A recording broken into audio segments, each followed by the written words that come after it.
Welcome back to Trending in Education. Mike Palmer here. Very happy to be joined by two guests on today's show. We have Sharia Huda, an EdTech strategist and one of the co-organizers of the New York EdTech meetup, which I just attended virtually, which was quite a hoot, and I would recommend it to other folks as well. Sharia, welcome to Trending in Education. Nice to be here, Mike. Yeah, and then Sharia, as a EdTech strategist and someone who's connected within the field and has advised startups and has a really great network, decided to bring in Sean Dougherty. Sean is an accessibility expert who's worn a bunch of different hats in EdTech and particularly focused on accessibility. Sean, welcome to Trending in Education as well. It's great to be here, Mike. Thanks for having me.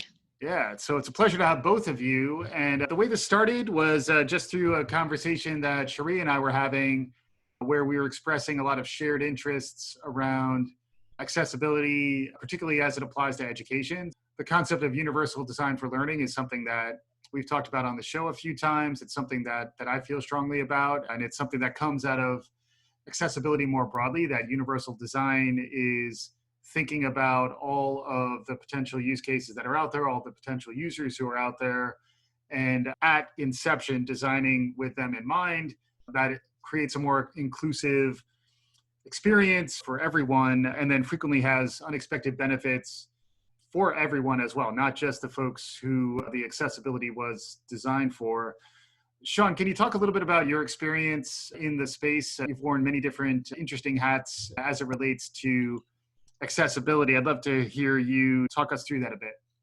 Sure. Yeah, I would love to speak to that a bit more. My background's more on the marketing side. I'm definitely a user of assistive technologies and accessibility tools. I myself have low vision, so I have a condition called cone dystrophy, and my eyes are very sensitive to light. I definitely also have an impact on kind of my clarity of vision. It gives me kind of a impressionistic style of kind of how I see things. And so accessibility tools for me are very helpful for my work as well as for kind of how I navigate the world. And I think where we're at right now, kind of companies are thinking about making their technologies available to everyone and really considering all users. And I think this is something that's really important right now because really in the world, there's about a little over 1 billion people that identify as having some type of disability, which ends up being about 15% or so of the global population. And so if companies aren't building for these users, they're really missing out on a big opportunity.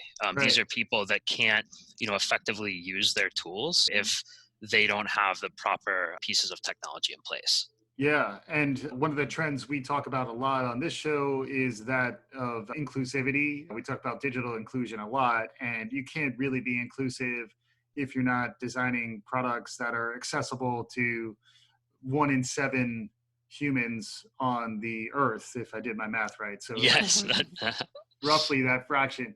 Sharia, we talked about this in passing. We shared an interest. I'd love to get a little bit of your perspective on this as well. Yeah, so actually some background on me. My background is in speech and hearing science. That's what I studied in undergrad. And I had taught prior to coaching startup founders, I was actually the head ed tech specialist at a school for students with learning disabilities. So I spent months just researching different ed tech applications customized towards kids who have ADHD, dyslexia, or any auditory processing. Right. And I think from there, it just gave me a bigger, broader exposure of what the needs are and how accessibility is just something that just transcends across from the classroom. When I had switched over to the corporate world, I discovered that I have ADHD. So I spent just all my childhood and adulthood trying to figure out, okay, I was placing myself in certain environments that were helpful to me. And I didn't know that I was kind of self-coping in a way. And so I know we had discussed neurodiversity at some point. Yeah. I think as we're working more remote for virtual now, it's so important to understand our needs and your users' needs as well. Yeah. I think especially with having these virtual classrooms or meeting sessions, it's important to know that are the people that you're creating this meeting space for, do they have the accommodations at home? Right. Are they colorblind? If you're creating PowerPoint presentations, are you really accommodating, towards everyone in your meeting space? Yeah, for sure. That's interesting perspective. And I think we're going to want to come back to neurodiversity as we talk about trends that we're seeing around accessibility, which the name of the show is Trending in Education. So we gotta talk about some of those trends. Sean, I'd love to hear your perspective on maybe the pandemic response. There will be a day when this show is not about COVID-19. I was going to COVID-17, which is a whole nother story. But COVID-19. But that day is not today, sadly, yet. It's such a profound change. All of our behaviors are changing. And particularly as it relates to education, there's been an emergency response that had to happen when so much of education used to be face-to-face. It had to rapidly, within days in March, go from face-to-face experiences to online, combination of homeschool, distance learning, a little bit of synchronous, but a mixed bag and very ad hoc, reactive. How was accessibility, if at all, factored into that? Are there any examples of that worked? And any thoughts you might have on, the importance of accessibility to the less reactive response to the new world that we're living in?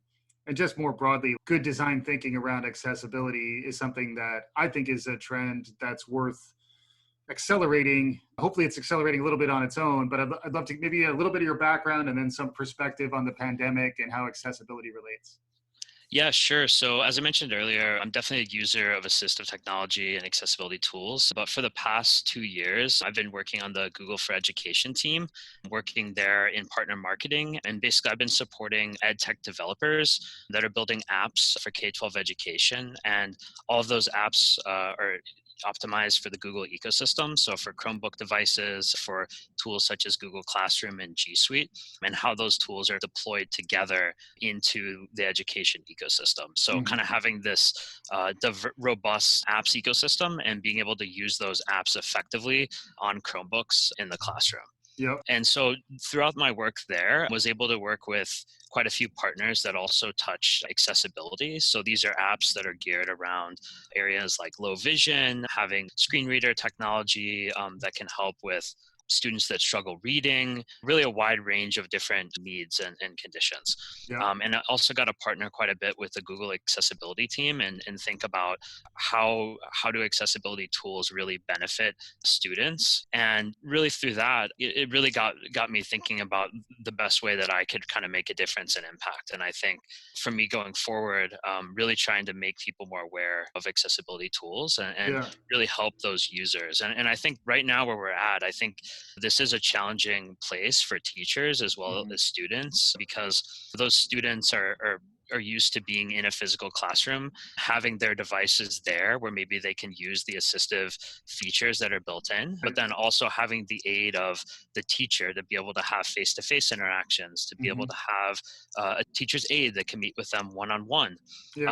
And also the physical classroom right now, is just not an accessible environment for anyone. Like no one can physically be in the classroom. Right. So it's kind of forced, all school systems to really go into the digital world, whether they're ready for it or not. And I think there's a wide range of challenges that come along with that. Yeah. And I imagine some corners were probably cut because people were just scrambling to get online. Not intentionally, let's not assume malice here, but like I just imagine you move fast, you don't really know what you don't know, and you're just trying to get a solution in place as fast as you can. There's been mixed to bad reviews, frankly, about a lot of the educational interventions that were stood up really fast in the spring so far. Any thoughts on how accessibility should factor into design thinking? You were talking a little bit about that when we were prepping. I'd love to hear you maybe expand on when it works best and then maybe some danger zones to avoid. Sure. Yeah. I think it kind of depends on the individual user and their needs, but I think there are a lot of creative ways that it can be done. I think one example, thinking about kind of the Google ecosystem. So being able to, if a teacher can't meet with a student one-on-one, or if a teacher aide can't be there right alongside the student, they could utilize a Google Doc where they could kind of have a shared dialogue back and forth. And that could be on a split screen alongside maybe the lesson of the day that's that's Yep. being recorded by the teacher. And so where normally that aide might be there alongside the student, maybe that student's in a separate room or separate teaching environment, but when they're at home, as long as they have access to that device, they can still have those interactions with the aide. And also just thinking about how the lectures are kind of administered overall. Like for some students, it might help to have the teacher be giving the lecture to everyone, but then other students might benefit more from that kind of one-on-one attention. So I think Right. setting up time for those one-on-one, whether it's using Google Hangouts or Zoom or those video calls, Yeah. I think can benefit a lot of students as well. So I think it has caused education institutions to think creatively about how they can still allow the students to have the right technologies in place that they need.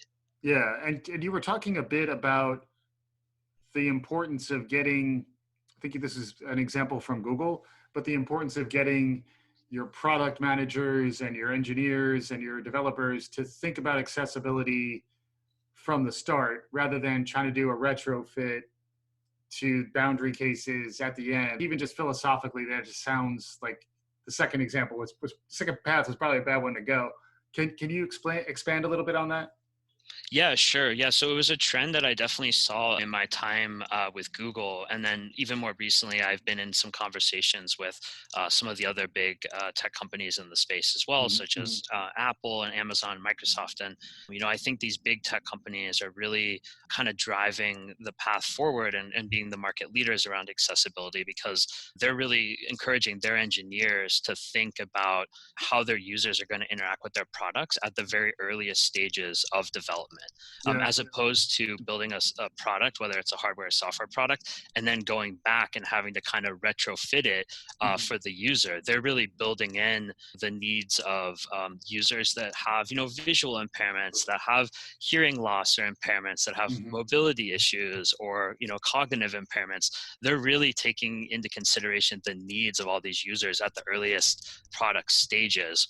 And so, and I think what's happening as a result is that it's building a better product overall. I think it's benefiting those users, but it's really benefiting all users. Right. There's quite a few areas you could point to closed captions as an example, a functionality like, specific to Google, but a couple other companies have this as well, where you can be presenting in Google Slides and it has the ability now to auto caption so that while you're speaking, you can present. And so of course that naturally benefits people that are deaf or hard of hearing, but it really could benefit everyone. If you're just in the back and you can't hear the presentation, but if you have good vision or if you want to take a picture of it with your phone, you can still capture kind of what that audio was. Or even for someone like myself with my cone dystrophy, I have a lot of light sensitivity. So I benefit from really high contrast environments, like using a dark background. And something that Apple has done now is they've created kind of the dark mode feature. Which I used to use very early on. I would have to really dig through the accessibility menu, find it and turn it on. But now to Apple's credit, it's something that they've brought to the forefront that's just a really simple shortcut, that any user, and of course it benefits a lot of people. I mean, at night, just the strain of having the white background. I think those kind of features and now are being brought to the forefront and can really benefit a lot of people. I love everything you're mentioning, Sean. I've been doing that too in terms of like the accessibility piece of just inverting all my texts. And even so, going back to the corporate space, like when I had worked at BrainPop for some time, one thing I noticed was that there was a gap in communication of what internal departments knew what accessibility really meant. And I think it goes back to what you had mentioned. Accessibility really just transcends across all rooms. If I'm using Siri, does it mean that I have a specific impairment? No, it's easier for me to use. So I think we're hopefully shifting to a place where the word accessibility, you don't just have this vision of a type of audience. It's just everyone. It's the new norm. Yeah, and expanding on where you're going, Sharia, I'd love to get a little more perspective from you, perhaps about the EdTech community, which I know you're very plugged into, and the entrepreneurial mode that exists in the world today. Any perspective on how accessibility relates to that? I can think of a few different ways, but I'd love to hear your perspective. Yeah, I've noticed after having some conversations with early stage startup founders, accessibility wasn't something that's on their priority list. So if they're building a content, platform, my main question is, hey, I didn't see a speech to text or text to speech option on this. I didn't see closed captioning. Mm-hmm. Is that something you're thinking about? Mm-hmm. And sometimes the answer is, yeah, but that's not really on our roadmap yet. Mm-hmm. So going back to having these plans become later stage plans for your product, and now you're just missing out on a large audience. Yeah. So I think in the ed tech space, it sometimes gets complicated when you don't already have it pre-built in the beginning. Yeah, and I imagine investors ask questions like this all the time too. So if you don't have a plan that's thoughtful about accessibility, it's the type of question that an investor or an advisor or downstream, maybe a board member might ask you that question. And if you have to do a quick dance number to get out of that question, you're in a bad spot. Whereas, oh yeah, if you go in with that kind of thinking up front, and then the related thought that I had was the space that you're moving into, Sean, is also an opportunity here too. So the blind spots that you're talking about, Sharia, need to be addressed, and we have to figure out how do we train more people like you, Sean, and then also how do we elevate the consciousness of people who are starting companies or people who are designing products to shift their thinking.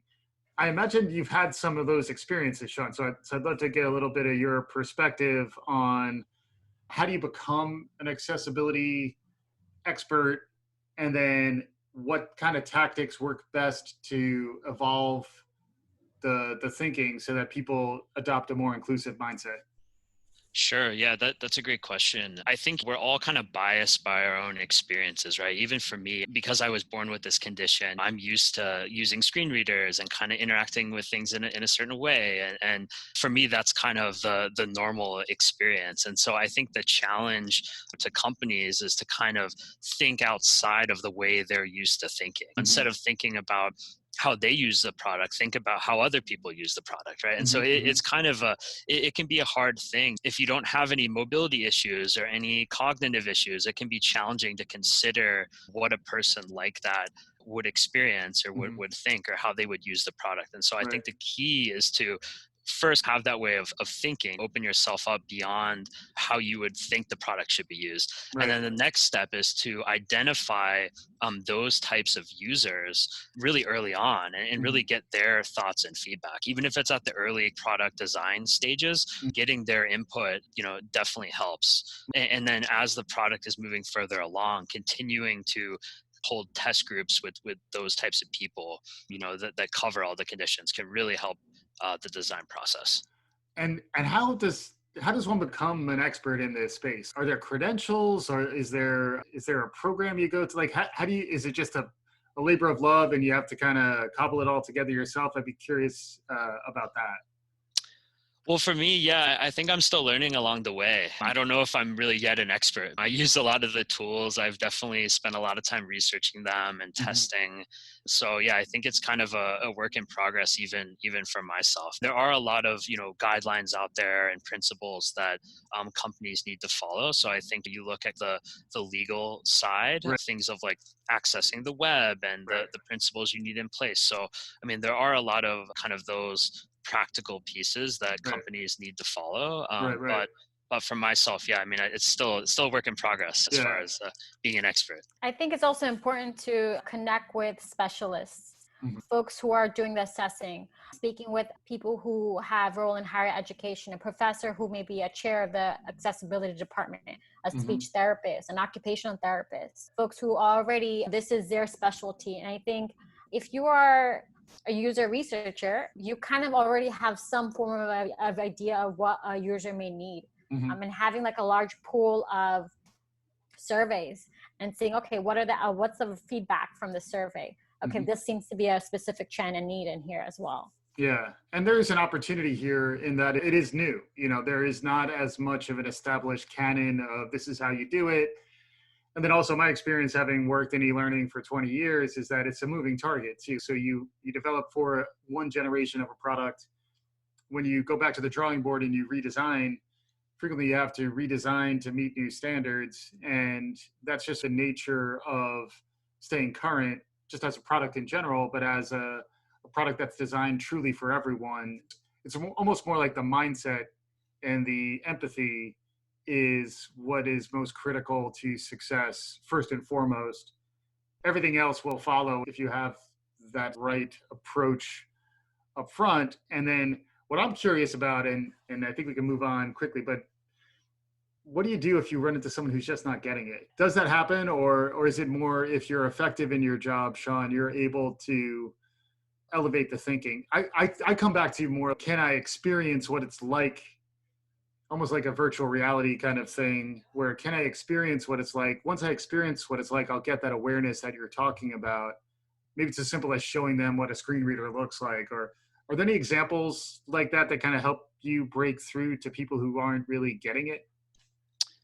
Yeah, there are some tools out there where you can, like if you're testing a website, for example, you can see what the site would look like if you had a color blindness or if you had a lower vision capability. So I think on some level, there are ways to experience the way that people that have different abilities or identify as having a particular disability would interact, with your product. So I think that can start to build up an empathy for people that don't quite understand what that person might be struggling with or how they're using it. Yeah. So I think that's a pretty good starting place. Yeah, it reminds me a little bit of just kind of the notion of the privileged class not even understanding diversity because they just assume everyone is like them. You hear about that when it comes to race and gender and all these other things, but it's very much true when it comes to accessibility. The good news is I think there are many folks who are opening up to this more. And Sharia, I'd love to hear your perspective on this in general as a topic, but also, as in terms of where things are headed. Any thoughts on any trends you're seeing emerge or any things that you wanted our listeners to pay attention to around where accessibility is today and where it may be heading in the future? I think we have obviously a long way to go, but we've come across some challenges we've seen within, not just within products. So for example, in the ed tech space, I know Digital Promise just created product certifications.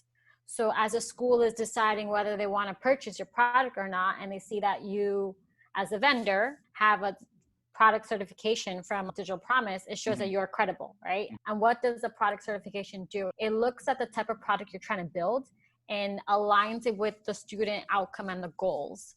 So if you're trying to build a specific math product, so now that certification will say, okay, you're designing a math product, let's make sure that this product also enables options for repetition. So for students who may have any auditory processing, they're able to see it over and over again. And that's just one minor example. Yep. And I think as we're both in K-12, higher ed, and adult learning and ongoing, now that we're much more virtual, I think there will be more time to understand, hey, this person needs a break. We've had like 30 different Zoom calls throughout the day. Let's be mindful of how some people may be overly sensitive to this. Yeah. And as well as making sure there's different methods of retrieving information. For example, I think of Netflix, and I think to see how are people so engaged in this, it's not just that Netflix compared to other streaming platforms have different subjects, but there's also the option of closed captioning in different languages. That if you have ADHD, that having that closed caption option also already draws you in because you're focused on the letter on the content. Right. I think going back to even Sean's point, I think there needs to be more advocacy and awareness of what products are already out there that are kind of doing this. So because we have the background in accessibility and knowledge of it, I know that when I'm looking at a PowerPoint, I can enable the captioning option because it works better for me. But if you don't even know that that option is there, then how would you be able to put that?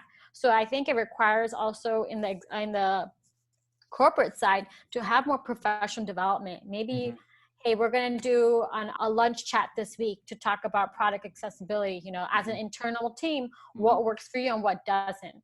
Now that work is shifting completely in some sense, let's see what works for us moving forward. So that way we are able to build a better community as we're working remote. You don't want to cause early burnout. I think we're in such a weird time that we're all just trying to figure out what the heck is happening. So I think we'll see. I'm hoping we see more involvement from leadership. So that way, especially in the startup space, you're not having such a high turnover. Yeah. And I do think some of the shifts that I've seen have encouraged a shared experience and encouraged Mm-hmm. more empathy. If you're in a Zoom meeting and you're actually seeing people from their homes experiencing their lives, it's hard to really compartmentalize your professional understanding of them versus just understanding them as a human who's got real challenges, because we're all facing real challenges nowadays, you know. So that's why I do think there's a real opportunity to elevate consciousness and really spend more time championing the cause and trying to get other folks to become champions within their organizations is another real interesting perspective as well. My experience has been that it's not always clear who's responsible for accessibility within an organization. And frequently it takes someone at a leadership level or even below a leadership level to begin the advocacy, aside from understanding the risk associated with not being compliant accessibility wise. I'd love to hear maybe a little more from you, Sean, on that. When an organization is successful, how does the culture shift? Where is it at the leadership level? Is it in the ranks? Is it a blend of the two? Is it part of the culture? Is it explicit? Is it implicit? Any perspective on that, I'd love to hear, because it'd be great to figure out what are the attributes you need to activate to actually get this sort of change in mindset to happen.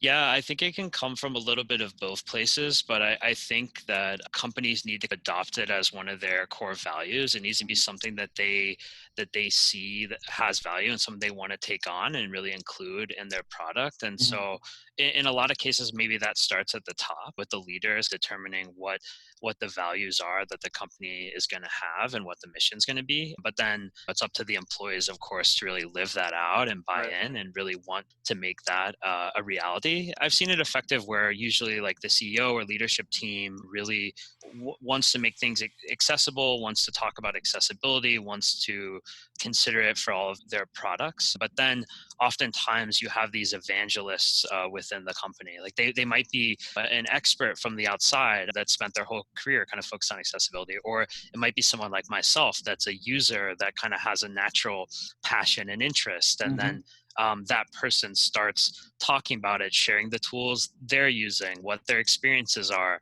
going to the teams within the company that are working on the design and kind of pushing them to really want to focus on it and include it. So I think it does take those kind of influencers within the organization to make sure that products are accessible, but I think it also needs to be a core value of the company itself. Yeah, completely agree. And adding on to that, I think it's important to have that conversation as part of your onboarding process. So that way you already know what you're getting into, and that way you are also best supported by your coworkers as well.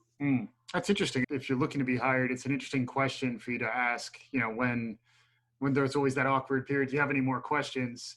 It is an interesting perspective to get on an organization, just to understand how much your hiring manager might know about their approach to accessibility. It is that important, you know, and I think frequently it is almost treated as something, oh, we'll get to it eventually. But when it's really a central tenet in your organization, particularly in these inclusive days, I think it's really a differentiator, and it's probably good for business too. Ultimately, I like it when that can align. Like doing right can actually be good for your business, really building products that account for the entirety of the marketplace and build in features that are more resonant specifically with folks with disabilities of some kind. That frequently makes your product better, and it certainly signals to the market that you are an inclusive, open-minded organization who has some of those central cultural tenets that we're talking about. We're approaching time, so I did want to wrap with any trends that either of you are seeing outside of what we talked about so far. And we didn't get into depth on neurodiversity, so we could put a pin in that one. If you want to talk about that now, I'd love to hear it, but also maybe we'll come back to that on a future show. Any parting thoughts, any other trends you're seeing out there, maybe beginning with you, Sean, and then concluding with you, Sharia? Yeah, I think for me, going back a bit to what we were talking about earlier around COVID and our current environment, I think technology is really something that helps all of us. You know, it's an aid to all of us. And I think in the situation that we're in, where we can't be in an office space working together, we can't be in a classroom learning together, we have to rely on distance learning and technology even more. And so I think we're realizing that technology is assistive really by nature, you know, so it really helps people no matter what their experiences are, their needs or their abilities. And, if you are a person that identifies as having a disability, you might have to rely more on technology or on a different type of technology. But at the end of the day, as humans, technology is really an aid for us all. And so I think it just helps us all in different ways. And so I hope that that's something that people are kind of realizing throughout all of this is, for one, like how valuable technology can be to really connect us all, as humans all over the world, and to be able to work on things together. But in particular for those people that have those additional needs, how much of a difference it can make in their life, to be able to utilize products and really engage and make an impact, on society. Awesome. Agreed. Yeah, I think in the, tech space and accessibility space, we're going to see more involvement from more emerging economies, from more emerging countries be part of this, right? So for example, when I've been doing the New York EdTech Mixers, I couldn't reach people from other states who really wanted to attend, but now because this is more virtual, able to connect with folks from other countries who may not have had these resources within their own community. So I think about students who want access to learn about different subjects, but who may not have had the educators near them in their hometown. Now being online, you can connect with a teacher, whether it's through Facebook, whether it's through LinkedIn, whether it's through a WhatsApp group, and someone else can curate that WhatsApp group. So it's an exciting time for entrepreneurs and students. And I'm just very excited to see what else is going to come out of this, especially as we're seeing more live stream classes happen. I met this one founder, and their product, what they're doing is they're bringing in live stream classes, but the accessibility piece is they're adding speech to text option in it. So when you're listening to the user, you're able to hear and read the font and context within your native language. Very cool stuff. Yeah, I agree. Technology is, to your point, Sean, it's an enabler. It also can build barriers. So as long as folks understand how to build some ramps rather than barriers, try to smooth access for everyone, there's some real opportunity to create new connections, new mixes of people, especially once the global community, particularly the global educational community, is all on common platforms and is less localized due to geographic constraints. There's a real upside there, and hopefully we can continue to elevate consciousness and get people thinking about where the world is headed. If folks want to learn more about you or what you're talking about, any final plugs, Sean? Best way to reach me is probably through my email. So my email is mytechally@gmail.com. Nice. So that's A11Y, which is the kind of short form for accessibility. But That's the best way to reach me. And I'm more than happy to connect either there or LinkedIn. Would love to have further conversations around accessibility. Great. And how about you, Sharia? Yeah, you can contact me through my LinkedIn at Sharia Huda, or my Gmail directly, which is Sharia, SHARIAHUDA@gmail.com. Awesome. Thanks to both of you. Wonderful conversation about accessibility, about how the world is changing and how smart organizations, smart universities, educational companies are thinking about accessibility from inception. And there's some real upside as the world continues to become more connected and inclusive through some of these technical platforms that are emerging. Ideally, they're all built with inclusivity and accessibility in mind. Thanks again for listening to Trending in Education.